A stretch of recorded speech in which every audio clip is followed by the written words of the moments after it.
জহুরুল ইসলাম জিন্দাবাদ ধ্বনিতে মুখরিত বড়খোলার ময়নাগড় চা বাগান ব্যান্ড বাজিয়ে রাজকীয় সম্মান চা অধ্যুষিত এলাকায়। কথা দিয়ে কথা রাখেন জহুরুল, মন্তব্য চা শ্রমিকদের। ময়নাগড় চা বাগানে ক্রিকেট 7 সাইড নকআউট টুর্নামেন্টের উদ্বোধন অনুষ্ঠানে উপস্থিত হয়ে চা শ্রমিকদের ভালোবাসায় ভাসলেন জুয়েল। আসন্ন 26শে বিধানসভা নির্বাচনকে সামনে রেখে ইতিমধ্যে শাসক বিরোধী উভয় দলের নেতারা দৌড়ঝাঁপ শুরু করে দিয়েছেন। বিভিন্ন সভা সমিতিতে নিজেদের প্রচার প্রসার চালিয়ে যাচ্ছেন। তবে ব্যতিক্রমী প্রচার চালিয়ে যাচ্ছেন বড়খোলার ভূমিপুত্র, সকলের পরিচিত মুখ জহুরুল ইসলাম বড়ভূঁইয়া জুয়েল। বিগত কয়েক বছর ধরে জনসেবা করে আসছেন তিনি। প্রতিটি সম্প্রদায়ের মানুষের সুখ দুঃখে উপস্থিত থাকেন তিনি। জনসেবার পাশাপাশি রাজনীতিতেও বেশ একটা পরিচয় রয়েছে তার। এবারে 26শে নির্বাচনে বড়খোলা থেকে কংগ্রেসের সম্ভাব্য প্রার্থী হিসেবে প্রতিদ্বন্দ্বিতা করারও সিদ্ধান্ত নিয়েছেন তিনি। দল টিকিট দিলে সোনাই সুহাগা, আর না দিলেও নির্দল প্রার্থী হিসেবে প্রতিদ্বন্দ্বিতা করার ঘোষণা দেন তিনি। বিশেষ করে যুব সমাজের মধ্যে তার একটা বেশ জনপ্রিয়তা রয়েছে। বৃহত্তর বড়খোলার বিভিন্ন এলাকার উভয় সম্প্রদায়ের মানুষের মধ্যে জনপ্রিয় হয়ে উঠেছেন তিনি। 26শে বিধানসভায় দল টিকিট দিলে জয় নিশ্চিত বলে দাবি করেন তিনি। এদিকে প্রায় প্রতিদিনই 3-4টি প্রোগ্রাম অংশগ্রহণ করেন তিনি। মঙ্গলবার রাতে ময়নাগড় চা বাগানে ক্রিকেট 7 সাইড টুর্নামেন্টের উদ্বোধনী অনুষ্ঠানে উপস্থিত হতেই ব্যান্ড বাজিয়ে উষ্ণ সংবর্ধনার পাশাপাশি জহুরুল ইসলাম জিন্দাবাদ স্লোগানে মুখরিত হয়ে ওঠে গোটা এলাকা। জহুরুল তুমি আগে বাড়ো, হাম তোমারা সাথ হ্যায় ইত্যাদি স্লোগানে মুখরিত করে তোলেন তার সমর্থকরা। এদিনের অনুষ্ঠানে প্রধান অতিথি হিসেবে উপস্থিত হন তিনি। এলাকার ক্রীড়া প্রেমিকদের নিয়ে ফিতে কেটে খেলা উদ্বোধন করেন তিনি। এই খেলায় প্রথম পুরস্কার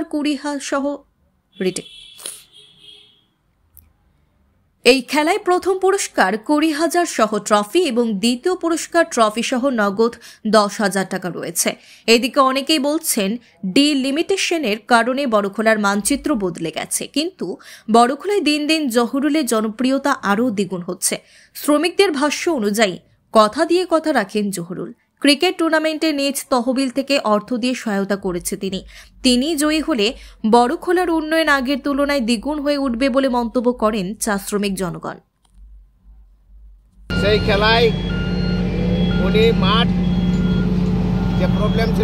যে প্রবলেম ছিল সেই মাঠ উনি সুন্দর করার লাগে ওনার তরফ থেকে উনি একটি রোলার উনি দিয়েছেন ওর তরফ থেকে, যেটি কোনো মূল্য নাই, বিনামূল্যে উনি এই ক্লাবের খেলোয়াড় এবং সদস্যদেরকে সাহায্য করেছেন। আর ওনার একটাই আশা, আগামী দিনে উনি বড়খোলাতে জেলা বিধায়ক হিসাবে উনি একজন প্রতিষ্ঠিত ব্যক্তি হতে চলেছেন। আমি জয়ী হই, এই মাঠটাকে আরও উন্নত করে দিব, সেটা আমি কথা দিয়েছি এবং সেটা করবই। যেভাবে কথা দিয়েছিলাম মেরামত করে দেব, আমি আজকে মেরামত করে দিয়েছি এবং আগামী দিনে আমি সেটাকে উন্নত মানের একটি মাঠের ব্যবস্থা করে দেব।